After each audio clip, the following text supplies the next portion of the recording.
नमस्कार। आज 25 जून है। आज़ाद भारत के इतिहास में और आज़ाद भारत में लोकतंत्र के इतिहास में 25 जून बहुत महत्वपूर्ण तारीख है। 25 और 26 जून की तारीख को लोकतंत्र के इतिहास में कभी भूलना नहीं चाहिए और ख़ास करके देश की जो नई पीढ़ी है, जो युवा पीढ़ी है, उसको 25 और 26 जून के इतिहास के बारे में पढ़ना चाहिए, जानना चाहिए, क्योंकि ये दो तारीखें 25 और 26 जून आपको लोकतंत्र की महत्ता के बारे में बताती हैं। और आज इसीलिए मैं आपसे 25 और 26 जून के इतिहास के बारे में बात करने आया हूँ। 1975 में 25 जून की देर रात, यानी 25 और 26 तारीख आप कह सकते हैं, 25 जून की देर रात तत्कालीन प्रधानमंत्री श्रीमती इंदिरा गांधी ने देश में आपातकाल लगा दिया था, इमरजेंसी लगा दी थी। और इमरजेंसी का मतलब था कि देश में आम नागरिकों के पास और प्रेस के पास जितनी स्वतंत्रता थी, जो भी आज़ादी थी, वो आज़ादी छीन ली गई थी और इस तरह से भारत में आपातकाल लगा दिया गया था। हालांकि आज़ादी के बाद ये तीसरा मौका था जब देश में आपातकाल लगाया गया, लेकिन इससे पहले जो दो मौके थे वो तब आपातकाल लगा था जबकि युद्ध काल था, यानी युद्ध चल रहा था। युद्ध के समय में आपातकाल लगाना एक अलग बात है, लेकिन जब देश में कोई युद्ध नहीं चल रहा हो उस वक्त देश में आपातकाल लगाना एक अलग मुद्दा है। लेकिन इंदिरा गांधी जी ने उस वक्त जब देश में युद्ध के हालात नहीं थे तब देश में आपातकाल लगाया था और साथ साथ इस आपातकाल के लगते ही देश में एक नई तरह की क्रांति की शुरुआत हो गई थी। तो इसीलिए मैं आपसे आज ये कहना आया हूँ कि 25 और 26 जून को आप कभी नहीं भूलिए। हालांकि आपातकाल की जब बात चलती है, जब आप आपातकाल शब्द सुनते हैं, तो इन दिनों भी खास करके 2014 के बाद भी आपने आपातकाल शब्द बहुत सुना होगा। बहुत से लोग कहते हैं कि 2014 के बाद से देश में एक अघोषित आपातकाल आ गया है, देश में आम नागरिकों को आज़ादी नहीं है, बोलने की, अभिव्यक्ति की आज़ादी नहीं है और देश में जो है प्रेस की स्वतंत्रता का गला दबाया जा रहा है। इस तरह की बातें आपने साल 2014 के बाद भी बहुत सुनी होंगी। लेकिन मैं आपसे ये बताना चाहता हूँ कि 2014 के बाद जो कुछ लोग ये कह रहे हैं कि दरअसल देश में अघोषित आपातकाल है, वो ये जानते ही नहीं कि आपातकाल के सही मायने क्या हैं और आपातकाल दरअसल क्या होता है। मैंने 1975 का जो आपातकाल था, मैंने उसको देखा है, मैंने उसको भोगा है। इसलिए आज मैं आपको ये बताने आया हूँ कि 2014 के बाद का, जिसको हम कहते हैं कि मोदी ने एक अघोषित आपातकाल लगा दिया, वो और 1975 का जो इंदिरा गांधी जी का आपातकाल था, दोनों में दरअसल क्या अंतर है। मैंने इसको लेकर अपनी एक किताब भी लिखी और नरेंद्र मोदी सेंसर्ड, इसमें भी मैंने बहुत एक्सप्लेन किया है कि 2014 के बाद से लेकर के और जो आपातकाल की बात जो लोग करते हैं, दरअसल वो कितना फेक नैरेटिव है। लेकिन ये किताब की बात आज नहीं, मैंने आपसे कहा कि मैं आपको मोटे तौर पर बताता हूँ कि अंतर क्या है। और दूसरी बात क्या है कि आपको ये बताऊँगा कि 1975 का आपातकाल दरअसल क्या था। देखिए, 2014 के बाद जो लोग कहते हैं, और 2014 के बाद आपको मैं एक बार फिर कह रहा हूँ, आप 2014 के बाद तमाम मीडिया के आर्टिकल्स आप उठाकर देखिए और साथ साथ आप कुछ बड़े पत्रकारों के ट्वीट्स उठाकर देखिए। जो लोग ये कहते हैं, पत्रकारों के, बुद्धिजीवियों के, जो लोग ये कहते हैं कि देश में आज अघोषित आपातकाल है, उनके, वो लोग लगातार प्रधानमंत्री नरेंद्र मोदी को गालियां देते हैं, प्रधानमंत्री नरेंद्र मोदी के लिए आप शब्दों का इस्तेमाल करते हैं। यहाँ तक कि कुछ पत्रकार ऐसे भी हैं जिन्होंने प्रधानमंत्री नरेंद्र मोदी के लिए मौत की कामना करी, ट्विटर पर खुलकर लिखा कि प्रधानमंत्री नरेंद्र मोदी की मौत की कामना की, प्रधानमंत्री नरेंद्र मोदी को तानाशाह बोला, प्रधानमंत्री नरेंद्र मोदी को गालियाँ दी। लेकिन उसके बावजूद ये तमाम बुद्धिजीवी, तमाम पत्रकार आज ये सब चीज़ें खुलकर लिखते भी हैं और फिर भी कहते हैं कि देश में आपातकाल है। क्या वास्तव में आपातकाल होता तो क्या आप देश के प्रधानमंत्री को गालियां देकर, देश के प्रधानमंत्री के लिए मौत की दुआ करने के बाद, क्या आप जेल की सलाखों के बाहर हो सकते थे? नहीं। आप लगातार मीडिया में और लगातार टेलीविज़न चैनलों में बैठकर, अखबारों में लेख लिखकर आप ये कहें कि प्रधानमंत्री नरेंद्र मोदी ने सबकी आज़ादी छीन ली, अभिव्यक्ति की आज़ादी नहीं है, ये आप कहें और साथ साथ ये कहें कि इस सरकार को उखाड़ फेंकना चाहिए, ये सरकार रहने लायक नहीं है। उसके बाद जब आप ये कहते हैं कि देश में अघोषित आपातकाल है, तो फिर आपका नैरेटिव झूठा साबित होता है। अब मैं आपको बताता हूँ कि दरअसल 1975 का आपातकाल क्या था। मैंने कहा ये आपातकाल मैंने देखा भी है, मैंने भोगा भी है। हालांकि उस वक्त मेरी आयु बहुत छोटा था, मैं करीब 4-5 साल का था, मैं बहुत छोटा था, मैं नहीं जानता उस वक्त बहुत सारी चीज़ें। लेकिन उस वक्त जब ये आपातकाल लगा 1975 में, और जैसे ही ये आपातकाल लगा था, आपको ये भी बता दूं कि आपातकाल के जो दस्तखत थे, यानी आपातकाल के कागज़ों पर देश में जब आपातकाल लगाया गया और संविधान की धारा 352(1) के तहत जब आपातकाल लगाया गया, तो उन दस्तावेज़ों पर हस्ताक्षर कराने के लिए तत्कालीन प्रधानमंत्री श्रीमती इंदिरा गांधी ने, उस वक्त के जो राष्ट्रपति थे, तत्कालीन राष्ट्रपति फखरुद्दीन अली अहमद, वो बाथरूम में थे। उनको बाथरूम से कहा गया कि आप निकलिए और इस पर दस्तखत कीजिए। उसके बाद उनसे दस्तखत कराए गए और जैसे ही उन कागज़ों पर दस्तखत हो गए तो उसके बाद देश में आपातकाल की घोषणा कर दी गई। क्या हुआ वो मैं बताऊंगा, लेकिन उससे पहले ये बताऊं कि दरअसल आपातकाल क्यों लगाया गया था। दरअसल 1971 में इंदिरा जी बहुत भारी बहुमत से जीती थी। बांग्लादेश का निर्माण हो गया था और भारत ने बड़ा युद्ध जीता था। उसके कारण श्रीमती इंदिरा गांधी के नेतृत्व में कांग्रेस को एक बड़ी जीत मिली। लेकिन 1971 के बाद 1975 तक आते आते देश में भ्रष्टाचार के कई मामले बड़े उजागर हुए, भ्रष्टाचार के मामले उजागर हुए, साथ साथ महंगाई लगातार बढ़ रही थी और ऐसी सिचुएशन, ऐसी परिस्थिति हो गई थी कि जो छात्र थे, स्टूडेंट्स थे, वो लगातार आंदोलन कर रहे थे सरकार के खिलाफ, श्रीमती इंदिरा गांधी के खिलाफ। गुजरात में, बिहार में छात्र आंदोलन चल रहा था और जयप्रकाश नारायण जो समाजवादी नेता थे, उन्होंने इस पूरी मुहिम को लीड करा था और साथ साथ उन्होंने कहा कि श्रीमती इंदिरा गांधी को इस्तीफ़ा दे देना चाहिए। ये लोकतांत्रिक आंदोलन थे जो उस वक्त चल रहे थे। लेकिन इसी बीच जो इलाहाबाद हाई कोर्ट है, इलाहाबाद हाई कोर्ट का एक बहुत अहम फैसला आता है। इलाहाबाद हाई कोर्ट एक समाजवादी नेता राजनारायण की एक याचिका पर इलाहाबाद हाई कोर्ट ने श्रीमती इंदिरा गांधी के चुनाव को अवैध बता दिया। कहा कि ये चुनाव जो है वो अवैध तरीक़ों से जीती।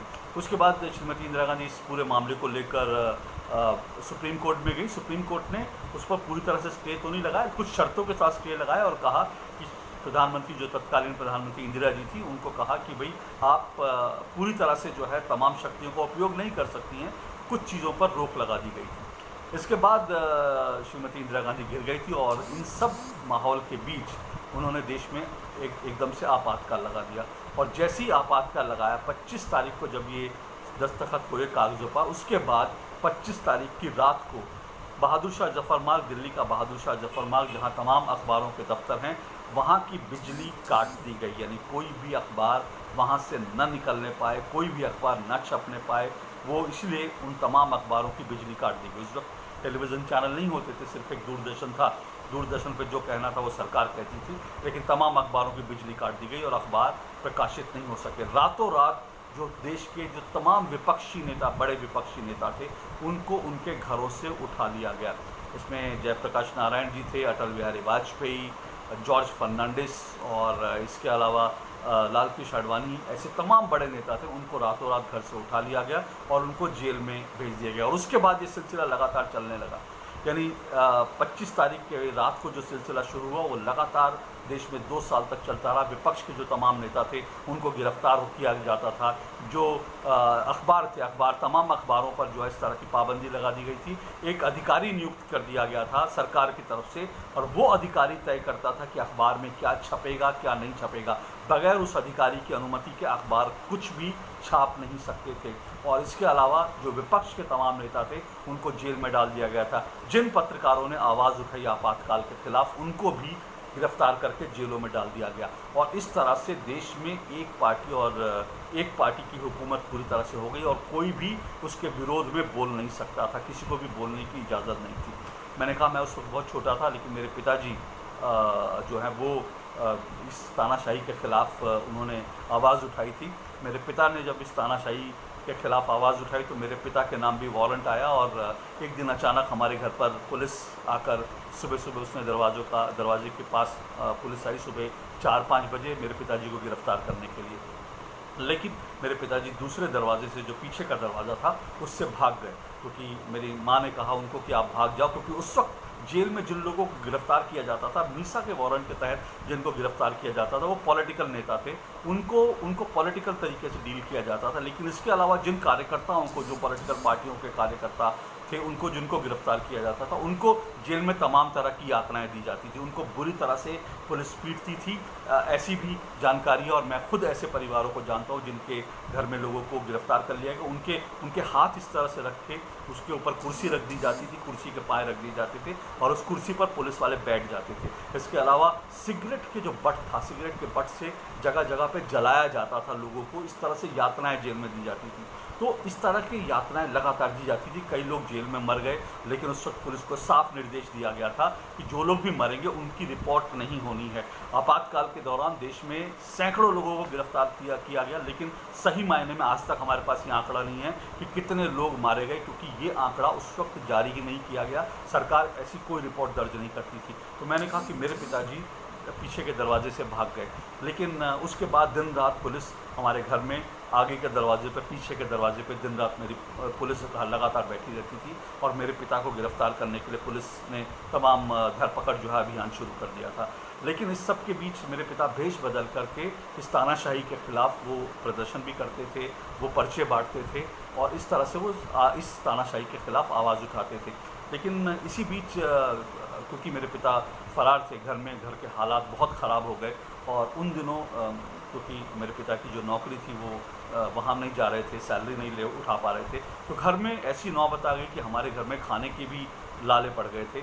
कई बार पड़ोसियों के घर से चावल, कभी आटा, किसी न किसी के घर से माँ मांग के लाती, तो उसके बाद हम लोग खाते थे। कई बार आधा पेट खाने को मिलता था। तो इस तरह से हम लोग इस तरह के हालात में जी रहे थे। और इसी बीच मैंने अपने पिता को तब देखा जब मेरी बड़ी बहन, सबसे बड़ी बहन जो थी, उसका देहांत हो गया, उसकी डेथ हो गई। दरअसल मेरी बड़ी बहन जल गई थी उस वक्त, एक दुर्घटना में घर में ही जल गई थी।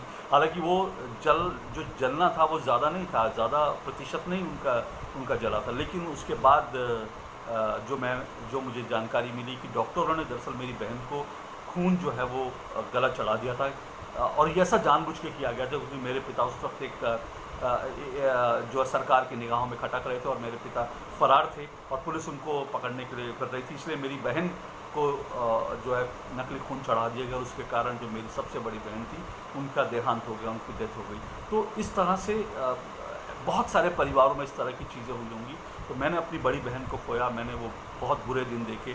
उस वक्त अगर आपातकाल लंबा चलता तो मेरी माँ ने तैयारी कर ली थी। मेरी माँ ने उस वक्त एक स्वेटर बुनने की मशीन जो है वो किसी से ले ली थी और उन्होंने स्वेटर बुनने का काम और सिलाई कढ़ाई का काम उन्होंने करने का तय किया था ताकि बच्चों का पेट पाल सकें। तो उस वक्त ये मेरे अकेले परिवार की स्थिति नहीं थी, देश में ऐसे सैकड़ों परिवार थे जिनकी ऐसी हालात हो गई थी। और ऐसा तब हुआ क्योंकि ये लोग इंदिरा जी के खिलाफ आवाज़ उठा रहे थे, सत्ता के खिलाफ आवाज़ उठा रहे थे।